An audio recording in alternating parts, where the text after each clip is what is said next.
Yeah, I'll react to that, sure. 10 things Americans stole from Britain.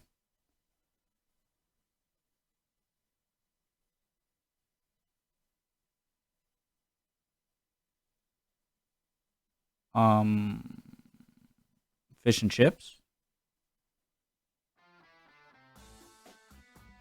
From Stole- pastries to patriotic sing-alongs. Welcome to Watch Mojo UK, and today we'll be counting down our picks for the top 10 things America stole from Britain. He likes American stuff. Before we begin, if you enjoy this video, be sure to subscribe for more great I content. am, bruh. For this list, Watch Mojo UK only has 720p.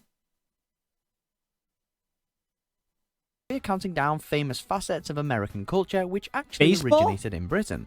While standout British inventions are subject for Okay. another list, today's countdown tackles typically American things, which the US has the UK to thank for.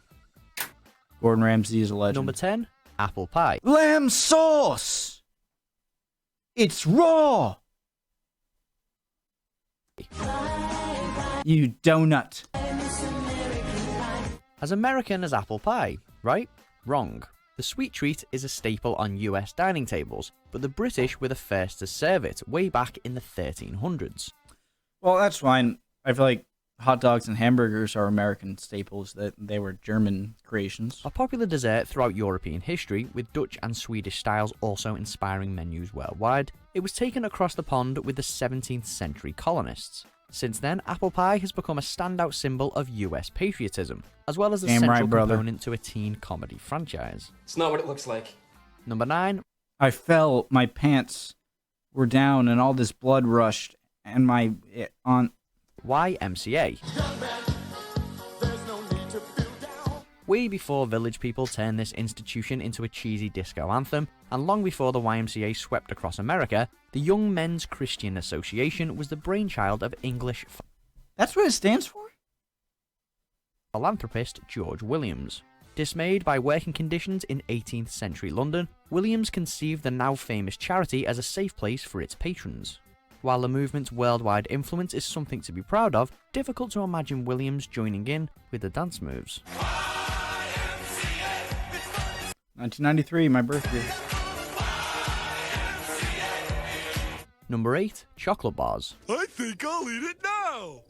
Classic. I am so glad to have been able to grow up with SpongeBob, like the original SpongeBob. So great. Bars are big business stateside, but before Mars, Hershey's, Milky Bar or Baby Ruth, there was one bloke in Bristol making confectionery history.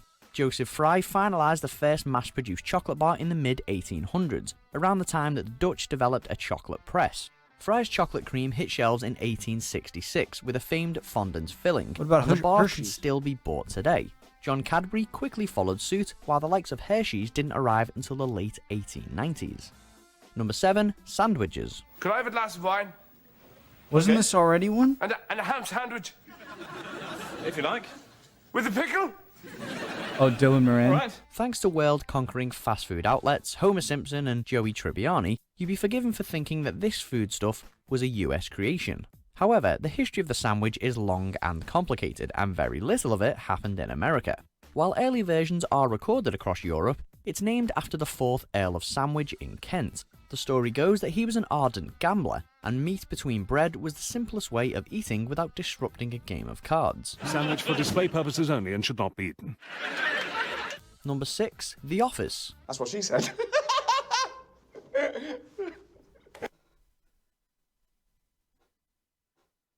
Listen to me. There's no dislike counter anyway, so it doesn't matter. The American Office seasons. Hear me out. The American Office seasons 5 to 9. I believe that's crap. Worse than the British Office. American Office season 1 to 4 better than British Office. I'm sorry. I know it's a ripoff, but I'm sorry. Be nice. And yes, we And I love Ricky Gervais and Steve Carell. mean the TV show and not the actual open plan workplace, which is largely a German invention. Anyway, unlike a lot of American remakes of British TV, The Office US did manage to tap into most of what made its predecessor pair. But after 9 series and a shed load of awards, let's just remember where it all started. Steve Carell's Michael Scott is hilarious in his own right, but for fans of the British original, he'll always be David Brent in disguise.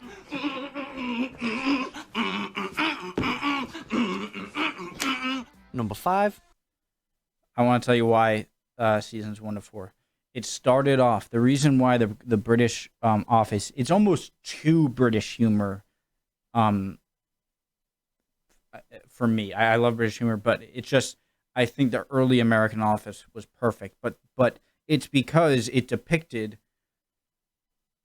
an office that you would believe is an actual office out there, and with squabbles that might happen, sure, with a few hilarious twists and a boss that might be exaggerated than the craziest bosses actually out there.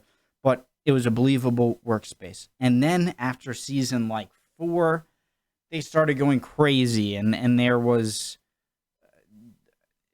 like ponies, and I explained this much better. It turned into like a beauty story, and it left the reality of this is supposed to be a funny take on an actual office, and it just became like a sitcom. So where it all started.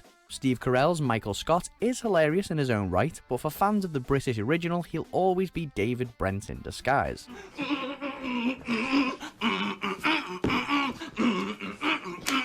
Number 5. Plastic surgery. Wow, that came out of me. From Botox to boob jobs, America is the world's leading market for cosmetic surgery, with millions going under the knife every year.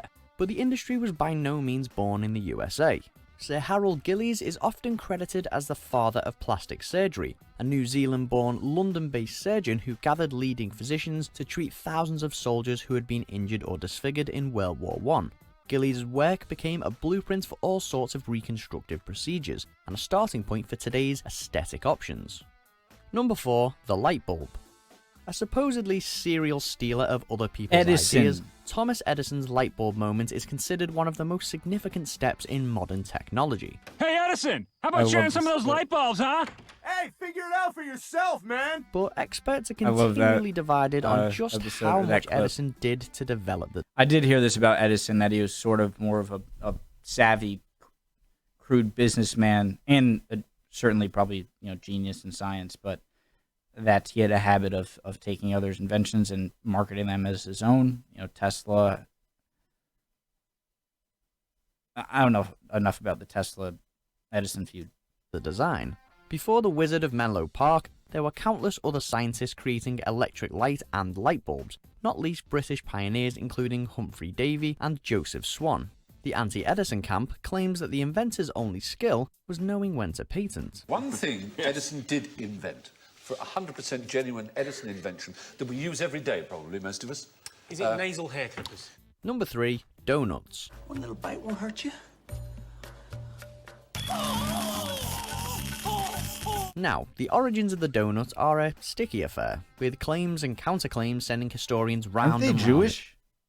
Or is that bagels? in circles. However, while a stronger suggestion remains that the Dutch took the treats to America in the mid-19th century, a 2013 discovery seemingly proves that the Brits were baking them at least 50 years before. That's the thing about America. It's like no one here, there were Native Americans, but something happened to them. But everything is other countries bringing their own thing here and having a twist and a blend, and it ended up what we have today as American cuisine. Baroness Elizabeth Dimsdale's cookbook dates to 1800 and includes a strikingly similar recipe. A deep-fried concoction of sugar, eggs, butter and yeast, add some icing, and it's the real deal. Number 2. Baseball. Oh! Look, I don't like baseball. I'm not a fan, but it's just, come on. A national sport and obsession in the US, baseball was born in the UK. There are countless records of bat and ball games being played in Blighty, starting with stool ball in the 1300s. Sure, the rules have changed and refined over the years, but the basic premise is usually the same. Someone pitches, someone swings, others try to catch. In fact, some researchers argue that baseball is an offshoot of cricket, an English obsession which didn't catch on across the Atlantic. At all. Number 1. the Star-Spangled Banner.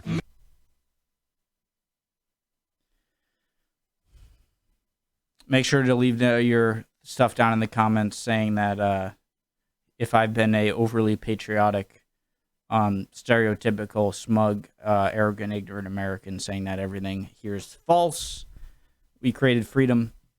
Star-Spangled Banner, that was by Eli Whitney. That was Cotton Gin. Oh, I know the name.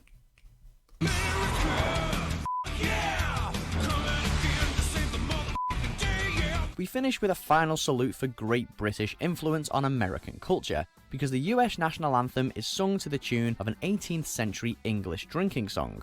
Baltimore wordsmith Francis Scott Key takes full credit for the lyrics, but the melody was written by John Stafford Smith, a Gloucester-born composer. The Anacreontic song, as it was originally known, was regularly belted around